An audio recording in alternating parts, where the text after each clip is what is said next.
Bonjour, messieurs, dames. Alors, on a terminé enfin le système de l'univers vivant, donc le système musculo-squelettique.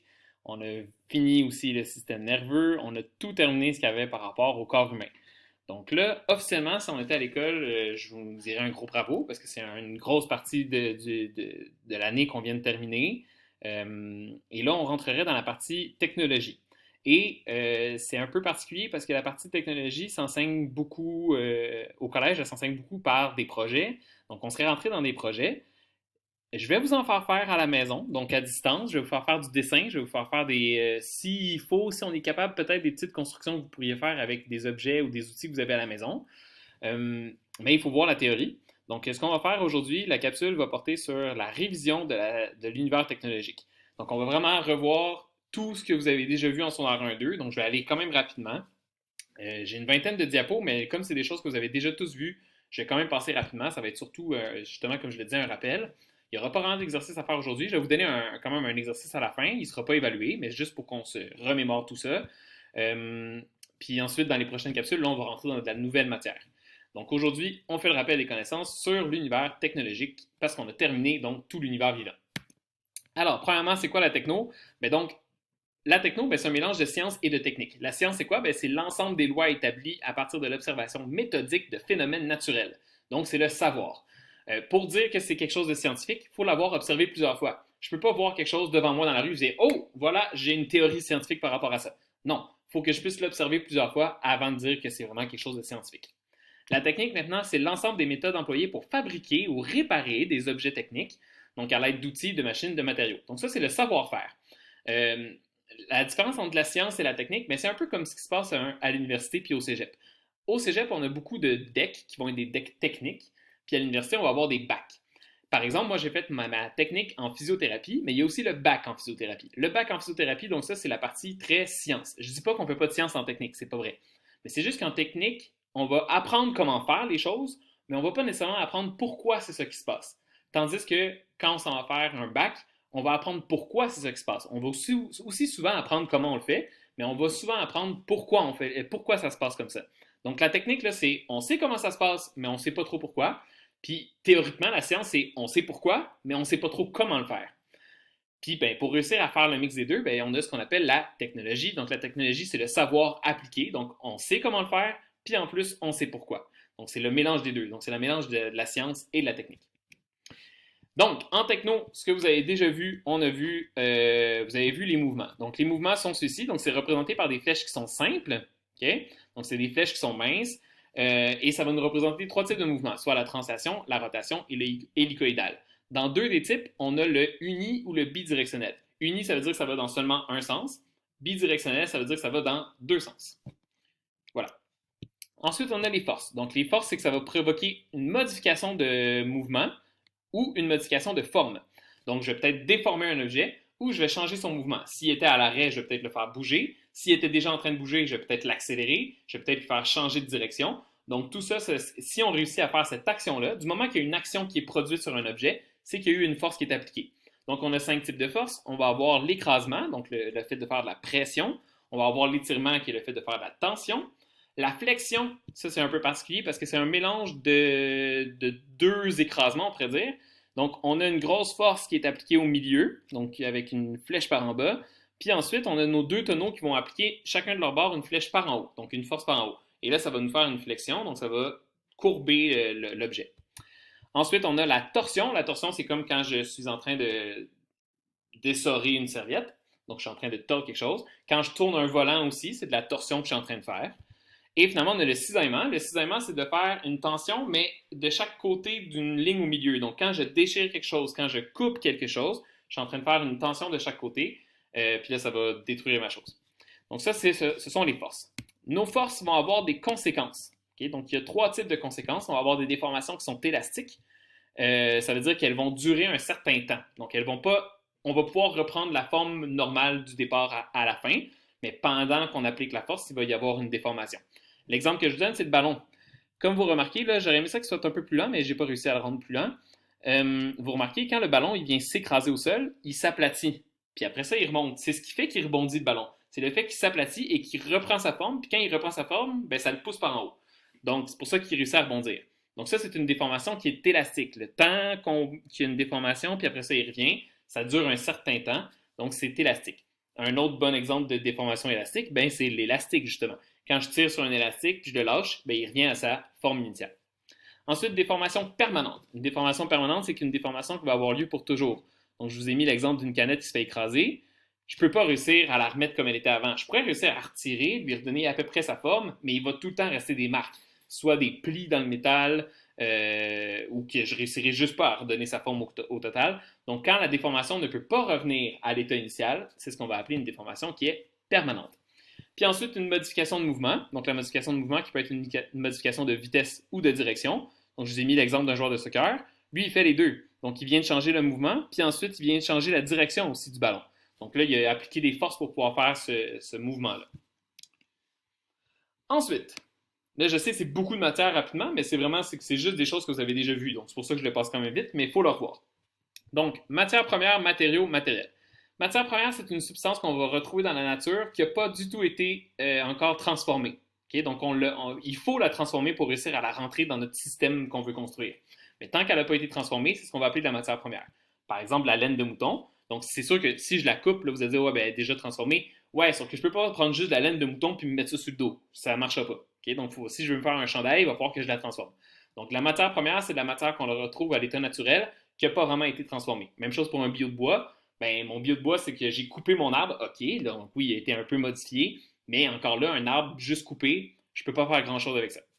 Ensuite, matériaux, ben, c'est la transformation de la matière première. Donc, c'est la matière première qu'on a pris et qu'on l'a transformée pour qu'on puisse utiliser. Par exemple, donc si je reprends encore l'exemple de la laine, donc en matière première, on a de la laine, mais en matériaux, on a des fils de laine. Donc, quand j'ai pris ma laine puis je l'ai transformée en fil, ça devient un matériau. Même chose, si je prends mon exemple du bio de bois, puis je le coupe, puis je le fais scier en planches, puis là, ça devient des planches de bois, bien là, je suis rendu avec un matériau, parce que là, avec mes planches de bois, je peux l'utiliser. Et finalement, le matériel, bien, c'est un outil ou un équipement nécessaire à la fabrication d'un objet technique. Donc, si, par exemple, je veux utiliser ma laine pour me faire un chandail, bien, j'ai besoin d'aiguilles à tricoter pour me faire mon chandail en laine. Okay? Donc, mon aiguille à tricoter va être un matériel. Si je veux prendre ma planche de bois et que je veux me construire un objet, il faut que je le coupe, il faut que je la coupe ou que je mette les planches de bois ensemble. Bien, j'ai besoin de matériel, d'outils. Ça va être donc un marteau ou une scie. Donc ça va être du matériel. Un clou peut aussi servir de matériel parce que mon clou comme tel, il va servir à tenir mes planches de bois. Donc ça aussi, ça pourrait être un matériel. Maintenant, quand on a compris tout ça, on sait un peu où est-ce qu'on veut s'en aller dans la construction de notre objet, il faut faire un cahier de charge. Le cahier de charge, c'est le document dans lequel vont être décrites les fonctions, les exigences de l'objet technique et les contraintes. Je vous rappelle, c'est quoi les contraintes? Donc, les contraintes, c'est des choses que la personne qui nous demande de construire l'objet nous demande absolument d'avoir. Et on en a 6 contraintes avec des sous-contraintes, on pourrait dire. Mais on a 6 contraintes. Je ne vous les rappellerai pas. Normalement, vous devriez vous en souvenir. Si vous n'êtes pas sûr, vous viendrez les lire ici dans le bas de la diapo. Mais donc, ces contraintes-là, elles sont super importantes. Il faut savoir c'est quoi la différence entre les contraintes. Parce que quelqu'un qui demande la construction d'un objet, ça se peut qu'il te demande une de ces contraintes-là ou plusieurs de ces contraintes-là. Ensuite, on a les schémas. Donc, on va avoir le schéma de construction et le schéma de principe. Je vous rappelle la différence entre les deux. Donc, le schéma de construction, c'est celui qui va représenter de façon simplifiée, donc c'est simple un schéma de construction, les pièces et les matériaux qui seront utilisés dans la fabrication de l'objet. Dans ce type de dessin-là, on va voir les pièces qui vont être liées aussi ensemble. Donc ça, c'est les couleurs, c'est ce qu'on devrait retrouver. Donc, on a 5 choses qu'on devrait retrouver. Par exemple, ici, j'ai le schéma de construction de la paire de ciseaux. Donc, en rouge, j'ai la première chose qu'on doit retrouver, soit le titre du schéma. Si j'ai pas de titre, ça marche pas. Donc, j'ai mon titre. Ensuite, il nous faut le dessin de l'objet. Donc là, c'est le cercle jaune qui est ici. On a le dessin de l'objet. Ensuite, il nous faut le nom des pièces des objets. Donc, on a les pièces qui sont toutes décrites. Donc, on a la lame inférieure, lame supérieure, poignée supérieure, lame inférieure. Donc, on a les pièces. Ah, j'aurais pu mettre ici aussi, j'ai oublié de le mettre. Le pivot, qui est une autre pièce très importante. Ensuite, on a les matériaux utilisés. Donc, ça vient dans une légende. Ça peut être soit une légende de couleur, ou ça peut être une légende comme par ici, de forme. Donc ici, on a une légende qui nous montre des lignes ou une légende qui nous montre des pointillés. Ce qui est en ligne, ça veut dire que c'est du plastique. Ce qui est en pointillé, ça veut dire que c'est de l'acier. Okay? Donc ça, c'est 2 choses importantes. On a les 2 matériaux utilisés. Dans cette paire de ciseaux-là, il y a juste 2 matériaux. Dans un autre objet, il pourrait en avoir vraiment plus. Donc on a les matériaux utilisés. Et finalement, on va avoir les liaisons et les guidages. Donc les liaisons ici, Ça nous indique que c'est une liaison qui est fixe. Donc, entre la poignée et la lame, on ne peut pas le défaire. Là. Normalement, ça devrait être bien tenu ensemble. Et ça, c'est le guidage. Et le guidage, ça nous montre qu'il y a un guidage qui est en rotation. On va les revoir, les guidages, dans une autre capsule. Là. Donc, ça, c'est un guidage qui est en rotation. Ça nous montre qu'il y a un mouvement de rotation qui est permis entre les deux pièces. Maintenant, le schéma de principe. Le schéma de principe, lui, va représenter de façon simplifiée le fonctionnement de l'objet. Donc, le schéma de construction, c'est la construction, donc de quoi est fait l'objet. Dans le schéma de principe, c'est le fonctionnement de l'objet. Donc, on a encore une fois les choses nécessaires. Donc, on a le titre du schéma qui est en mauve, on a le dessin ici qui est en jaune, on a le nom des pièces, mais là, c'est le nom des pièces qui sont utiles au fonctionnement. Je ne veux pas avoir toutes les pièces. Comme par exemple, la poignée, je n'aurais pas vraiment dû la mettre parce qu'elle n'est pas nécessairement utile au fonctionnement de ma cuillère ici à crème glacée. Mais le cuilleron, le couteau, le ressort de rappel, le pignon, ça, ce sont des pièces qui sont nécessaires au fonctionnement. Ensuite, on a la force ici qui est montrée. Donc, dans un schéma de principe, on va avoir des dessins de force, donc des flèches de force. Je vous rappelle d'ailleurs, j'ai oublié de le dire, les flèches de force, contrairement aux flèches de mouvement, elles sont épaisses, donc elles sont larges. Les flèches de mouvement, elles sont minces. Donc, on a la force ici qui nous montre que c'est une force de compression. Et ensuite, on a le mouvement ici qui montre que c'est un mouvement de rotation bidirectionnelle. Donc, ça peut descendre et ça peut remonter en rotation. Donc, ça, c'est un schéma de principe. C'est un schéma simplifié. Okay? Donc, c'est vraiment, on a simplifié la visualisation de l'objet. Puis ensuite, on a juste mis ce qui est vraiment important à comprendre comment l'objet va fonctionner. Finalement, dernier dessin qu'il nous reste à voir, c'est la gamme de fabrication. La gamme de fabrication, c'est ce que vous avez fait l'année passée avec le bateau. Donc, quand vous avez construit votre bateau, c'est ça que vous avez fait, une gamme de fabrication. Donc, la gamme de fabrication, c'est que ça nous permet de savoir étape par étape comment construire l'objet. Donc, on a un objet total, puis on a des pièces dans cet objet-là, mais il faut savoir comment construire chacune des pièces pour pouvoir faire notre objet total. Donc, c'est la gamme de fabrication qui va nous montrer ça. Ça nous montre les matériaux utilisés, ça nous montre le matériel utilisé, donc les outils, et le temps qui, normalement, on devrait retrouver le temps ça doit prendre à construire cette pièce-là. De façon simplifiée, les plans IKEA puis les plans de Lego, c'est des exemples de gamme de fabrication. Je dis simplifié parce qu'on ne retrouve pas le temps, on ne retrouve pas tout ce qu'il nous faut, mais c'est quand même une gamme de fabrication. Exemple d'une vraie gamme, donc ici, on a la gamme, c'est la fabrication d'un terrarium. Et là, comme vous le voyez, ce n'est pas tout le terrarium qui est montré ici, c'est juste la partie de la pièce avant et arrière. On doit retrouver dans une gamme de fabrication le nom de l'objet, donc terrarium. On doit retrouver la pièce à construire, donc avant-arrière. On doit retrouver la quantité, donc il nous faut 2 panneaux. On doit retrouver la description de chacune des étapes. Donc chaque étape ici est décrite comment le faire, donc tracer 2 pièces d'une longueur de 200 mm. On doit retrouver les outils qu'on va avoir besoin pour chacune des étapes. Donc ici, par exemple, on a besoin d'une règle, d'un crayon feutre et d'un équerre. On doit avoir le schéma, donc comment on va le dessiner. Et finalement, le numéro des étapes.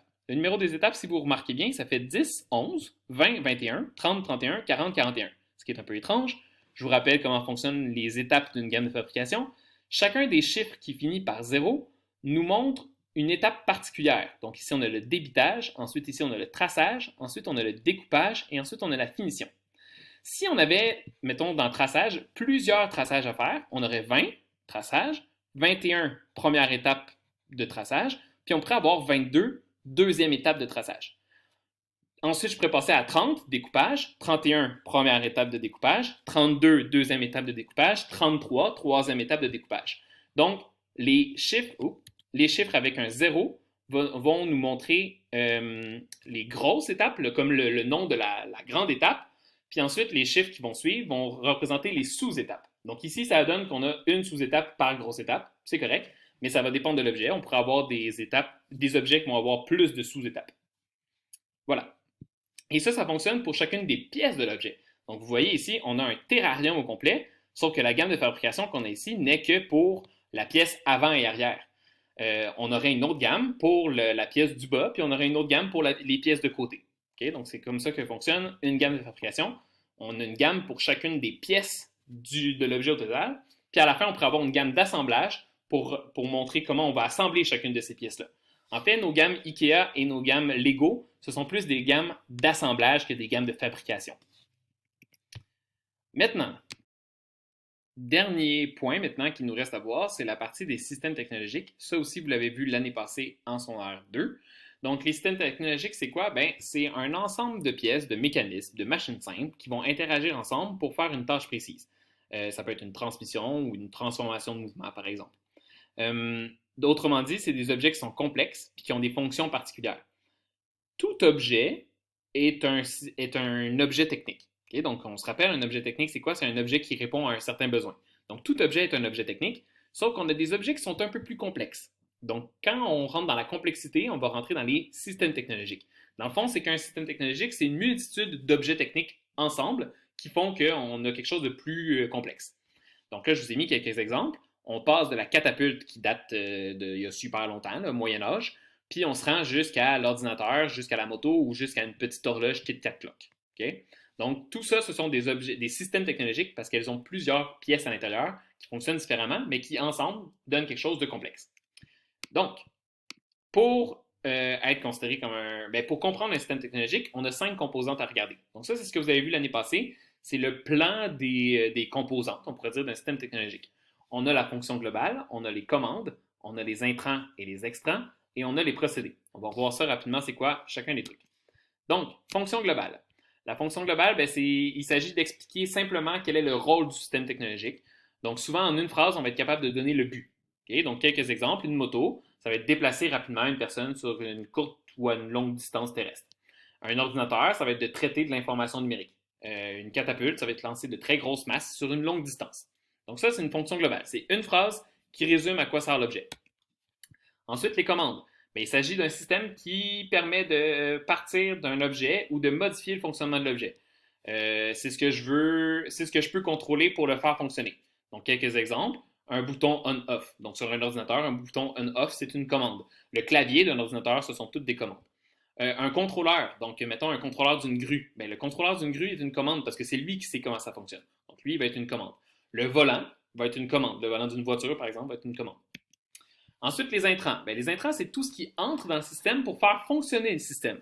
Si on n'a pas l'intrant, ça ne marche pas. Donc, quelques exemples. L'électricité. Donc, si, mettons, j'ai un ordinateur, pour que mon ordinateur fonctionne, j'ai besoin d'électricité.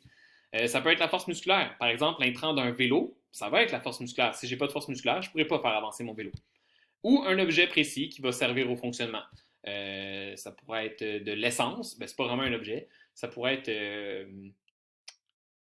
j'ai pas d'exemple comme ça qui me viennent en tête, là, mais un objet que si j'ai pas l'objet mais mettons, une clé dans une serrure.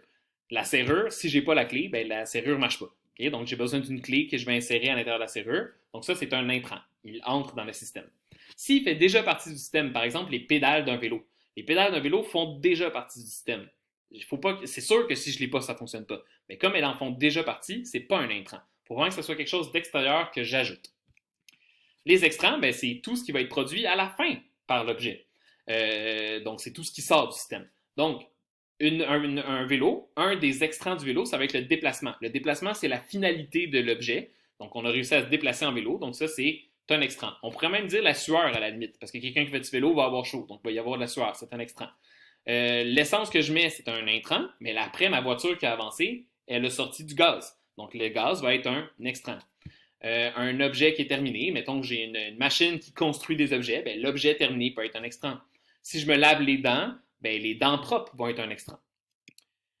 Et finalement, le procédé, c'est une phrase simple qui va résumer comment on passe de l'intrant jusqu'à l'extrant. Donc, c'est vraiment le fonctionnement de l'intrant à l'extrant. Par exemple, l'électricité qui entre dans le système pour être transformée en chaleur viendra chauffer ma maison. Donc ça, c'est le procédé d'un chauffage de maison. Ou l'essence qui est brûlée est transformée en gaz, pousse sur des pistons pour faire de l'énergie mécanique qui va faire fonctionner mon moteur de voiture. Donc ça aussi, c'est le procédé. On est passé de l'intrant, l'essence, au gaz, l'extrant, puis on a expliqué qu'est-ce qui s'est passé entre les deux, puis pourquoi ça marche. Normalement, dans un procédé, on devrait retrouver au moins une partie des intrants, puis une partie des extrants. Donc voilà, on a terminé la révision de tout votre secondaire 1 et 2 en techno. On a tout revu là, sur la techno de secondaire 1 et 2. Donc, à partir des prochaines capsules, on va pouvoir commencer la nouvelle matière. Pourquoi j'ai refait cette révision-là? C'est parce que dans les prochaines capsules, il va falloir réutiliser des choses qu'on vient de voir dans cette capsule-ci. Donc, c'est normal qu'il fallait que je le fasse.